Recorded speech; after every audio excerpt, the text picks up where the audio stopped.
All right, good afternoon. Good afternoon. Still awake? That's good. Yeah? All right. So welcome to my session, Secure Infrastructure with Azure Multi-Factor Authentication. Myself, Prabhat Nigam. If you don't know me, I started speaking in New York user group for Exchange, the Exchange work. So basically I'm Exchange more than anything else. So day 2 of opening of this office, I was speaking here on Exchange DAG. So I know this office more than anyone. Myself, Prabhat Nigam. I'm a CTO for Golden 5 LLC. I'm based in Los Angeles, and I came here yesterday. Okay, thanks to our organizers. This is all hard work for free. All right. User group communities, thank you again. All the sponsors, thank you for everything they're doing for us. Thank you again for all the user groups. And this is about me. I'm a 3 times MVP, blogger, speaker, author, father, husband, and I'm also CEO for LAEXUG Foundation, which is my user group in Los Angeles for Exchange and Office 365, and we have started talking about cloud and all possible infrastructure as well. Then I write my blog at msexchangeguru.com. That's my email address. That's my Twitter. That's my company website. Overall, I'm in IT from last 18 years. I've worked for almost all the IT giant. I've worked for Microsoft earlier. All right. In my current role, I do a lot of IT consulting for Exchange migration, Office 365, Azure hybrid, and any other apart from that also. So we also do system admin. We also do the managed IT work. We are a very much open company which welcomes any IT work, and we do it because we have enough manpower, because we are so connected with many people. We are a company of MVPs and ex-Microsoft employees. All right, so let's begin the agenda today. All right, today's agenda is identifying the security risk, security options, Azure Multi-Factor Authentication, and how to secure your infrastructure with Azure MFA. So before we move ahead, this is an announcement for everyone that I have something to give you guys. So ask me a good question, great question, when and when. It's a $100 gift card for Azure. You have to use it before May 22nd. Not for organizers, not for speakers, not for Microsoft and Golden 5 consulting employees.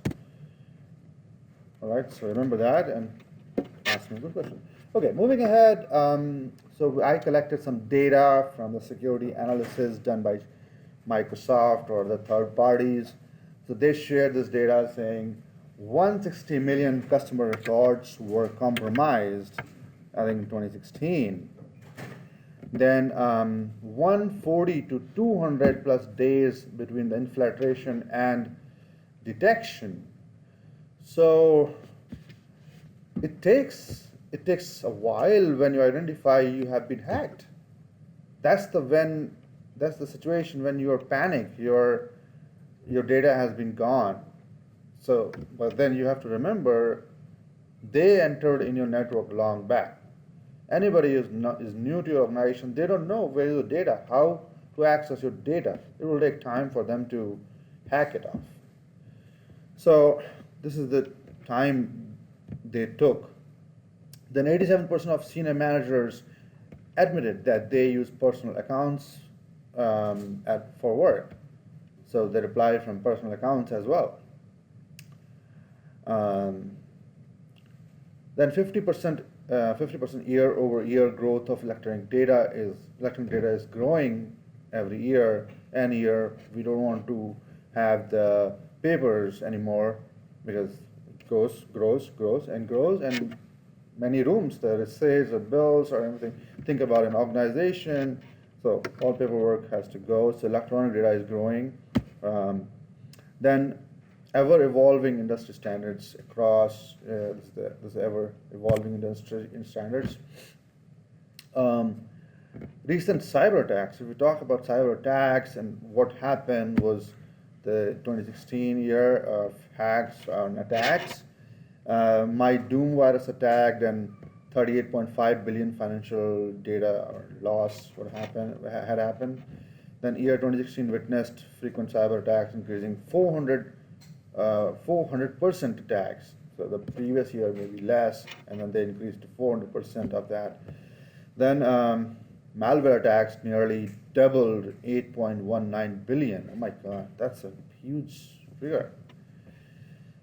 And then this thing came, ransomware, which hacked so many accounts and asked for the money, and people had to pay for that to unlock their computers or servers. And there's one of New Jersey chief of police wrote this article. I would recommend to go through if you want to know about what happened or how insecure your organization can be.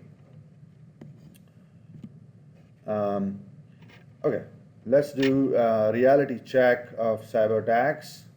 How many here has experienced the cyber attacks? Wow, that's a good number. Okay, so let's check one link which will tell us something. We'll see. Happens in Edge. So map.northcorp.com does the tracking, and they tells you the attacks happening live. For some reason, Microsoft does not like it and doesn't open it in their browser. So I have to go to Chrome, but this will open. Yes. See how fast it opened here. So this is the live attack happening right now.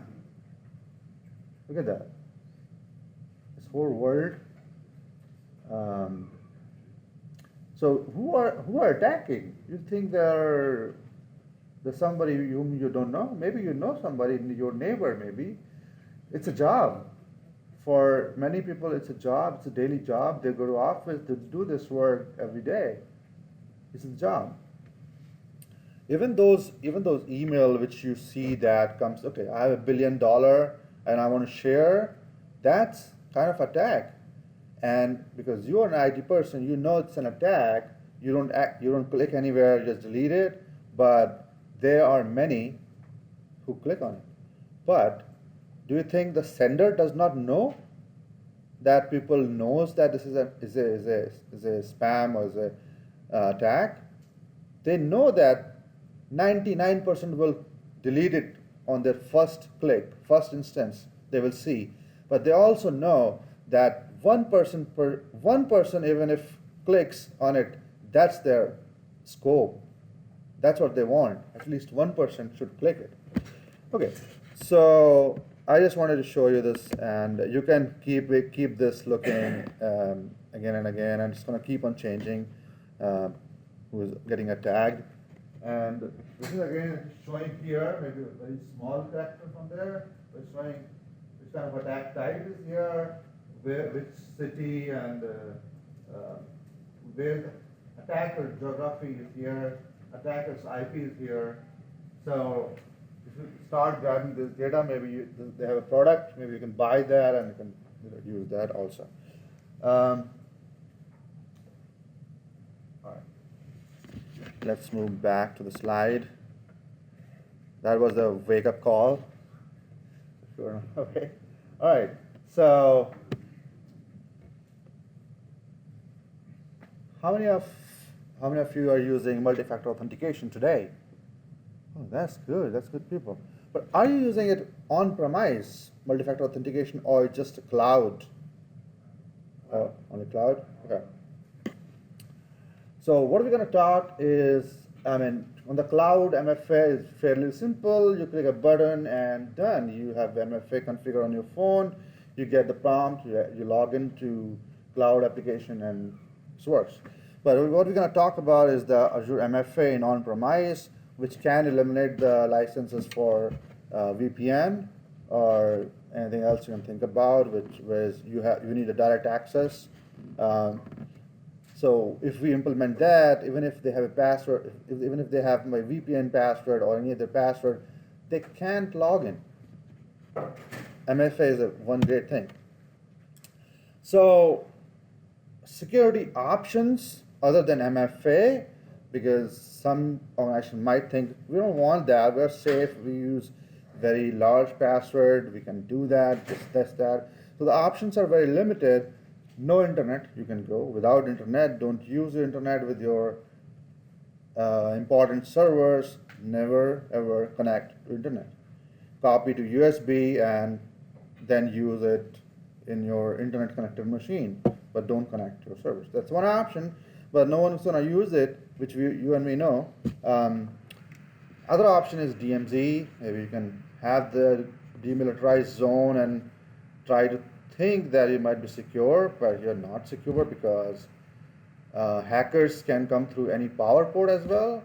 So even if they get the access to your power port, they will start getting in, but might be very, very slow, but they will get in eventually. Then VPN, you can do the VPN, you think you're secure, but you're not, you lose the password, you're gone. Enforce, paraphrases are like different characters, symbols you have to add in your password. You can enforce that, but still you may get hacked. It's not fully secure. The last option is MFA, which I think is secure because even if you have my password, you need to still pass through the second level of authentication, which will come on my phone. So unless you have my password as well as my phone, you cannot go through. All right. Okay, so multi-factor authentication options, if we see, then we have many organizations providing it. It's not a new thing anymore. It's like Okta is providing MFA, AWS is providing MFA, RSA token is available. Many organizations have been using from long time, and we know that. But you want to carry the USB stick, and what if you forget it in the office? You lose it. It can be lost. It can be stolen easily. It's a small device, but that's the first thing we started with, right? Then we have semantic VIP. That's also second factor authentication, CA advanced authentication, duo two-factor authentication, ESAT, Azure ESAT two-factor authentication, then Azure. At least I know these, but there could be many more, which I'm not aware. And there are many organizations providing it. But today we are talking about Azure MFA because Azure is Microsoft product and it integrates with Microsoft very well. So I'm going to show you how it integrates with Microsoft. There are two versions of Azure MFA, Office 365 and on-premise version of Azure MFA server. So if we talk about on-premise, Office 365 version, then this is how it will look like. That user has their location, IP, device setting, user group, risk, all the conditions are there, and then it goes to so user requests to log in, and then it goes to Office 365. It goes to MFA, which is implemented, and if it's allowed, then it definitely gives authentication. If we accept it here, then it's allow you log in. That's it. Your on-premise is nothing to do with this online version. So that's fairly simple, which you guys are using right now. Now we're talking about the on-premise version. On-premise version of Azure MFA server is not publicly available. So you cannot download the server unless you have the license to download it. So that's one critical thing. So log into Azure, then add either one of the licenses.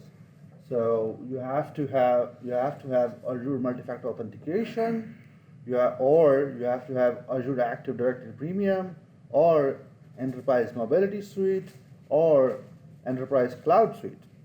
Either of one.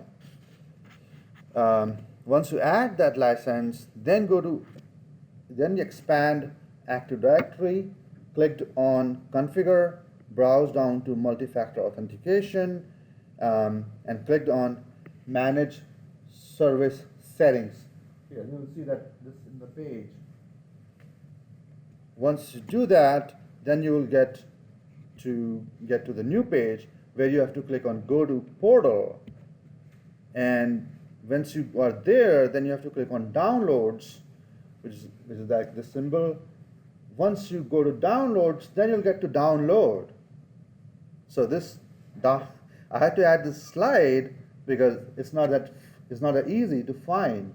When I did it first time, it was heck of a thing. I couldn't figure out initially. Then now I know, so I'm sharing that it's not that easy to download. You have to go through so many things. Once you download, you deploy it. Once you click on deploying, you get a pop-up asking that generated activation credential. So once you get the pop-up, then only you come and click on generate activation credential, because that's gonna be alive for a few seconds, 30 seconds maybe, and then it'll go away. So when you get the pop-up, generate that, use that codes in your on-premise. That's how it's linked with you. So it cannot be installed everywhere. It's linked, connected with your license and server. Then next slide is applications required to secure infrastructure. So we need to deploy the following in on-premise. So I would choose server 1 with Active Directory Federation Service, ADFS. Then I will choose Azure MFA on the same server. Then on the server 2, I will use Remote Desktop Web, RDWeb, then Remote Desktop Gateway, Network Policy Server, and Web Application Proxy. Configure secure infrastructure with Azure MFA, step 1. So, this is a lot to configure. I cannot cover that in this session. So I'm just going through the overview of it. So we need to configure the following. First thing first is obtain an SSL certificate with the URLs for ADFS and the RDWeb, RD Gateway. Once you have that certificate, then you can install Azure MFA on a server, then install ADFS on the same server, and also once you install ADFS, then you can configure Azure MFA forwarding on ADFS. So that's why I'm installing MFA first, so that we can configure the forwarding to Azure MFA. Then install and configure Web Application Proxy, which connects to ADFS. Then if we think about what is Web Application Proxy, it's a ADFS proxy. Then install and configure RDWeb, RD Gateway, Network Policy Server for ADS pointing to Azure MFA. Then configure Azure MFA for Radius. That's actually the configuration starts there. Configure certificate all the places. So it's not that straightforward. You have to configure certificate for ADFS. You have to configure certificate for RDWeb and for its components as well. Okay, part 2 shows configure external DNS for ADFS URL pointing to web access proxy server. So even the ADFS URL should go to ADFS server, but we have to proxy it. then only it will work, and then only we will be able to secure it. So for external public IP, public URL, you have to point it to web server. Internal will go to ADFS server as it's configured. Then point RDWeb portal and RD gateway DNS to the same web server. Then in ADFS, configure the following. Add relaying party trust for OA, ECP, and add claims. Add non-claims aware relay party trust in the ADFS server. Add Office 365 relay party trust and add claims. So what is important here is claims. So which decides few things like if the user is inside the office, don't use MFA. All right, so when I'm saying all relay party trust, that's for OWA and ECP, so that is for Exchange, OWA and ECP.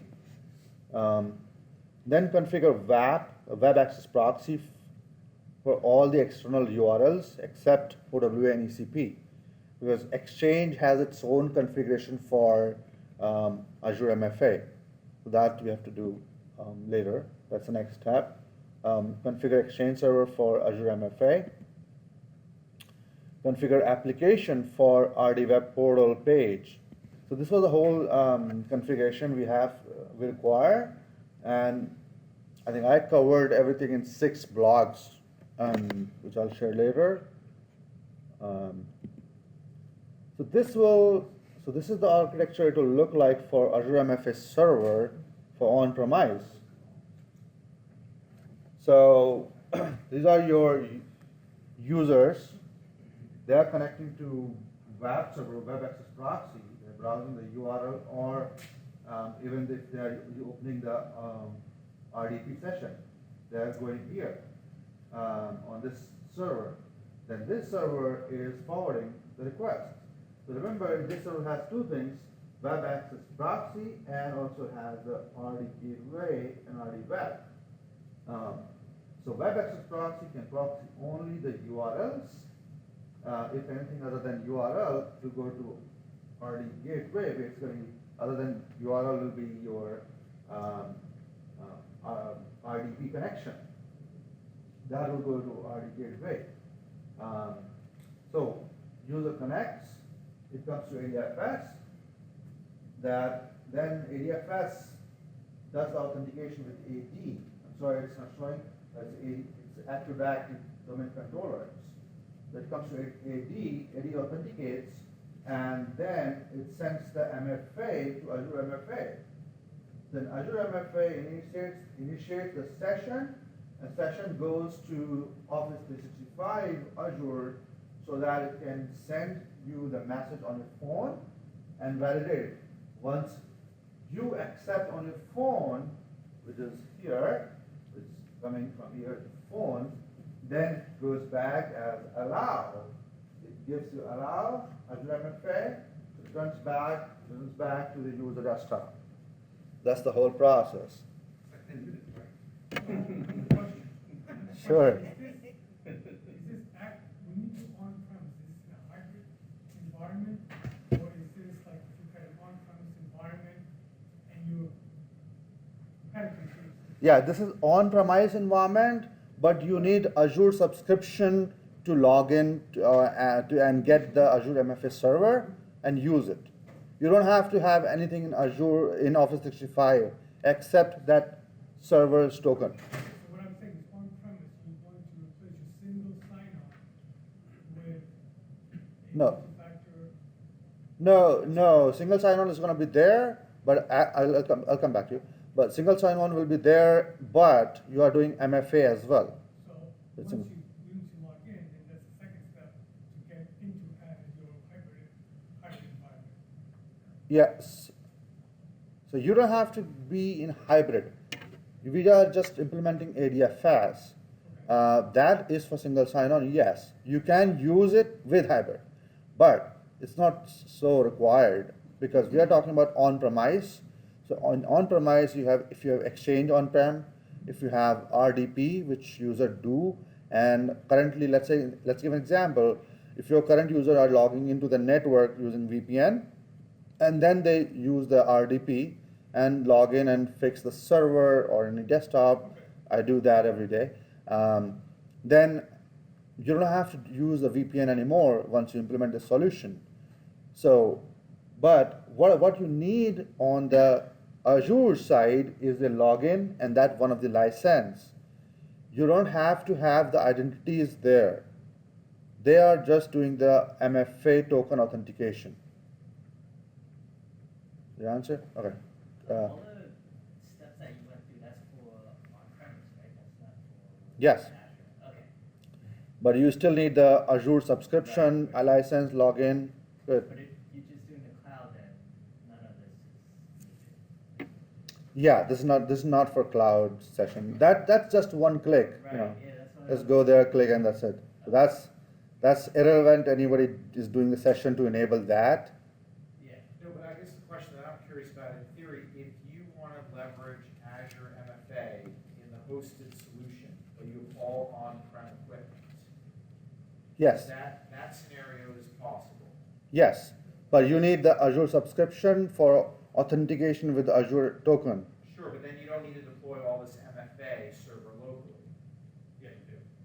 No, You still do. no, we are talking about Azure MFA server.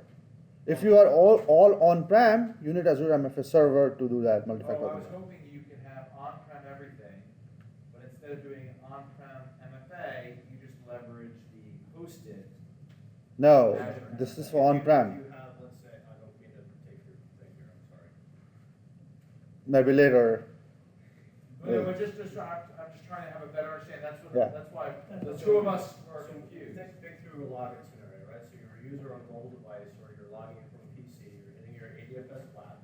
Right? Yep. Your ADFS flat points to your ADFS forum server. Yep. Your ADFS forum server is looking at your, what used to be known as Twofactor, now it's Azure MFA server, right? Okay. So it's a local radius connection. And for his diagram, it goes up to Azure in the cloud, which is just a license, which says the token to the phone. But if all of your stuff is on-prem, you have to have a local on-prem MFA server, which then sends that up to Azure to do the lookup to send to your device. So main thing is the how your on-prem will send the token to your phone. So you need another setup for that. If that may be possible in future, if Microsoft release or somebody else release that you can deploy another server which can send the token to your phone. That's the kind of challenge. Okay, I have two things. I'll go with him first. and then- What do you have on the phone? Some application? Yes, the phone shows the MFA authentication for Azure. So I'll show you maybe. If I have time, I'll show you that, or I can show you later. So I'm just curious, because I've deployed Swivel, RSA, HA configuration. Is there, what's the cost, is it much cheaper to go this route? What's the incentive to go this approach? Okay, this approach, first and foremost thing is securing your infrastructure with MFA. VPN is not secure. No, I understand That's that, one but, thing. from a Then- cost perspective, how is it? This It's is much cheaper. Is this per user? And it's also end-to-end supported by Microsoft, right? So if you're doing like a Citrix solution, you want to front end that the NetScaler goes to like an F5 or an M. Yeah, but- You have a problem, you have the vendor pointing to that. No, I understand that, but when you use third party like RSA, they know how to integrate into Citrix and RDS. So I'm not so concerned, but from a cost perspective, It's tons cheaper. it's tons cheaper. So this is Nice then. night and day. And are these are only soft tokens? They don't do hard tokens. Correct. You can do a phone call, you can do questions, or you can use the authenticator app. It's the same one you use for like a Hotmail account or whatever else. Did I answer you? What was the question? Okay. What was the question? What about if you lose internet connection?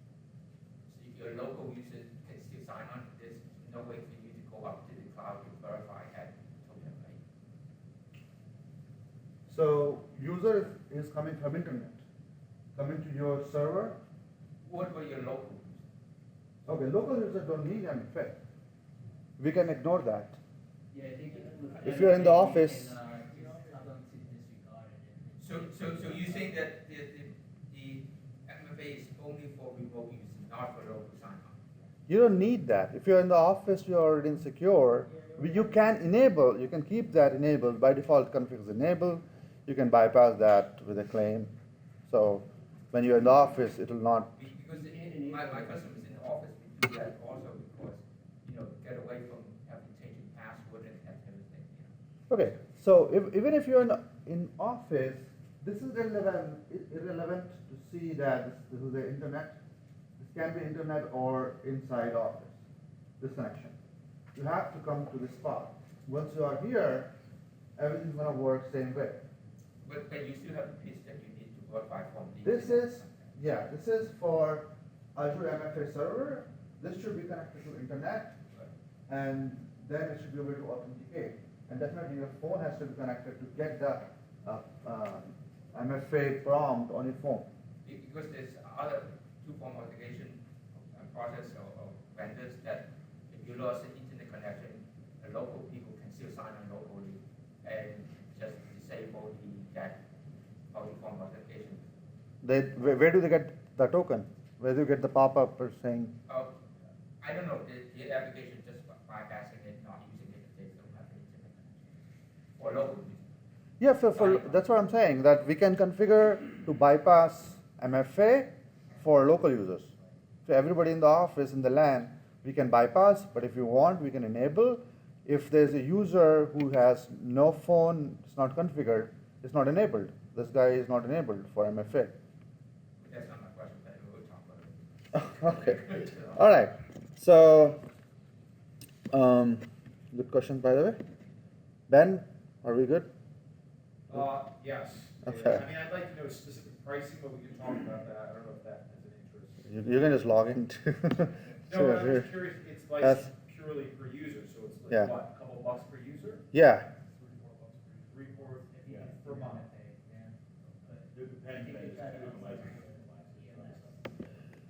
all right. We're moving to the known issues. So every application, I would think, has known issues, which Azure MFA has too. But these are not big, but small issues, I would say. So if you are a Mac user and you implement Azure MFA, then they might get authentication twice. It's not an issue. It's the way it's designed. In Mac, it works differently. So you will get two prompts for MFA. There is no issue. You can do it twice, and you are safe. But if you feel that there are many users and they're complaining, there's a way to bypass that. So the way to bypass is configuring the cache mode. There's a warning here. If you configure a cache mode, you can configure a setting where number of seconds you can cache your credentials. So it will not ask the multi-factor authentication for that number of seconds. So the warning here is configure your cache with the IP. Configure the IP which requires that caching and the protocol and the type, basically. So which kind of MFA will come, which you should allow. Else, somebody else who knows that you have this setting can log in with your name. All right, so Why is that specific to Mac? This doesn't affect PCs, why? Mac works differently mostly for remote desktop. Remote what? For remote desktop. If you do RDP in Mac, it's not the same way. There's no MSTSC on Mac. There's a remote desktop app you have to use, and that does 2 times login. Oh, that's what's causing it, the app. The Mac. Yeah, that app is causing. Okay, the next issue is NPS database corruption. So if you have network policy server database corruption, which means that you were using RDWeb, RD gateway from long time, and you got some issue. That's a small thing. If you get this kind of correction, that's simply install nps and RD gateway, restart, and then reconfigure everything. You'll be fine. Then we have also seen OA showing blank page. We have to configure this, the redirection to OA on default website OA auth directory in the IIS.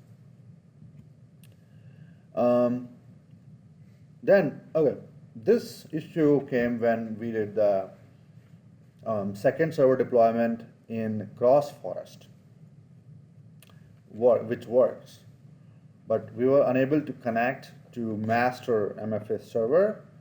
So even if you're deploying second server in one organization, and the way it works is a master slave. So only one server will be master, other server will be slave. So they have to be able to talk to each other. So if they cannot talk, then you will not be able to configure a slave server. So simple solution is to add MFA computer object in Phonefactor admin group.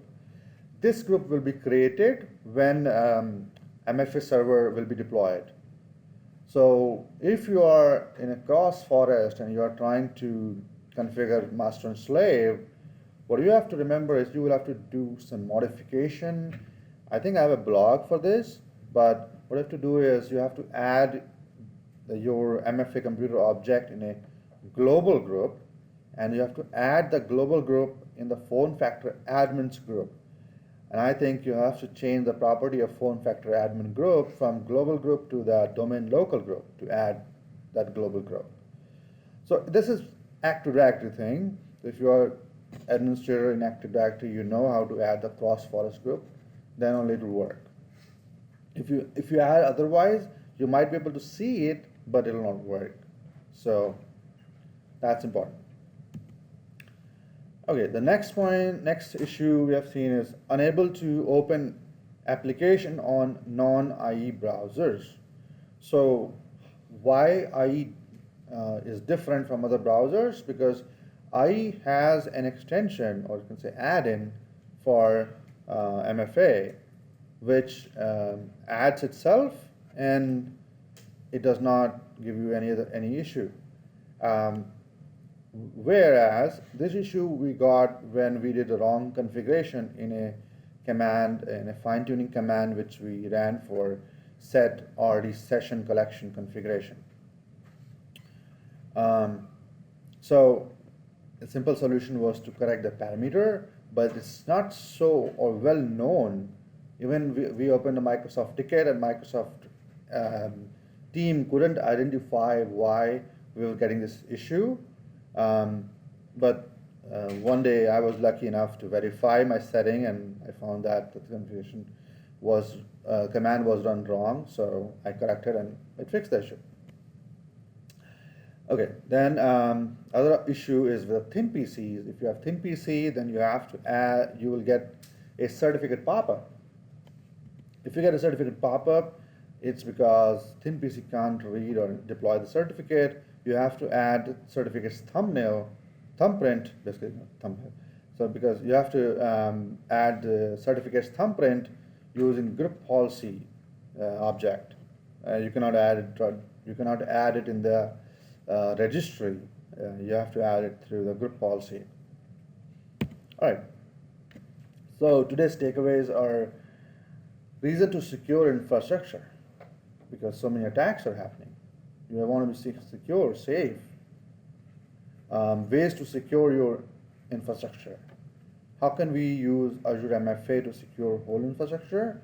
And places to troubleshoot Azure MFA.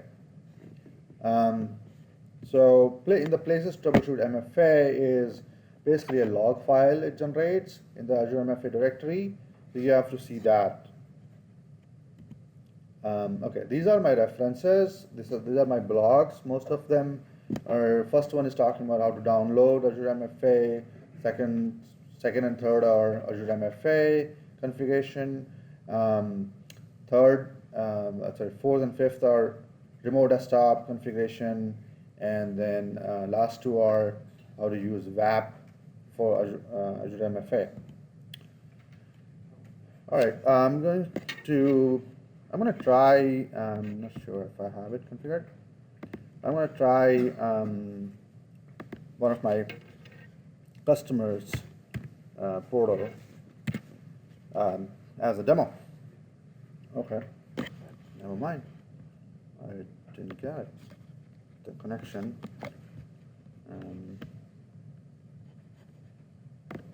I'll try it. Yeah. Okay. Okay. Something wrong? Something is done. Firewall. Yeah, maybe Microsoft Firewall. Okay, this thing works. So this is for ACLU. I'm in. I'm getting a MFA prompt. Okay, got a little bit of LTE.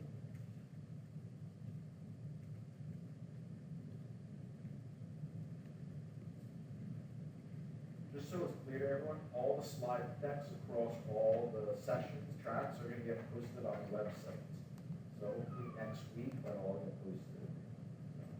Thank you. Thank you.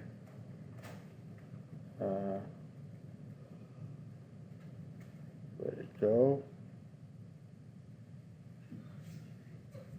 Okay, I got it. I approved it. That should log in. Okay, so this is the RDWeb. I get the RDWeb. I sign in. Okay, so this is my VDI. Wait, hold on a second. You connected, and then somehow it identify you to send you the MFA? Yeah. The So first did you sign login. in before that? No. So how did they determine that it was you? Okay, I knew that. This is my customer. Huh? This is my customer network. So I'm there. It knows it's me.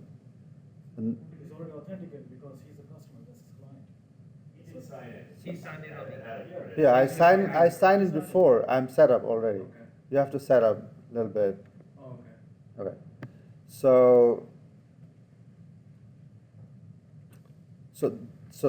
this URL went to the WAP server, and then it went to the ADFS and it gave me the login. But now I'm going to open this VDI connection, which is not going to WAP server. It's going to RD gateway. So now I'm going to get a prompt, and I don't think I remember the password. That's because that's a hard password customer setup. So overall, I cannot log in because I don't have the password, and I cannot show you. It will not show the password anyways. So I get the prompt. When it connects to RDWeb, I will get a prompt on my phone again, and I'll be able to log in. So the whole point, okay, so going back one step, in my view, all the users either access their applications using web portal, go to the website and access anything, or they RDP, like system admins like me and you guys, maybe, you log into a server using RDP. So if your RDP is secure and web is secure, I think your organization is secure, and you have seen that I don't need a VPN to log in, and I'm already in the network. So if I would have had the other website working, then I would have been able to show you better, because that password is relatively easy. All right, so going back to the slide deck, other informations, all slide deck will be posted. Grand prize raffle will be in a couple of hours, 5:15. Day is not ending yet. You're not going home at 5:15. There's an after party Don't forget. All right, so let's meet, do some networking at Guys America pub. All right. Okay, these are my my connections. You can tweet me. You can give me a feedback, whatever you feel about session. You have questions, you can reach out to me. You already have my email address. So I also manage. I have 3 user groups in LA for my foundation: LAEXUG, LACIUG, and LAEXUG _ all IT. So if you move to LA, most welcome to join. Or if you're in LA any day, just join the group, join the meeting, meet me there. All other groups where I share my sessions or my knowledge, my blogs. The YouTube link is there. YouTube name is there. So look for MS Exchange Guru YouTube channel, and you can see the recording. Maybe you want to go back and see something. I think I'm recording. So if the recording has come well, then you'll see there. All right. Thank you, everyone.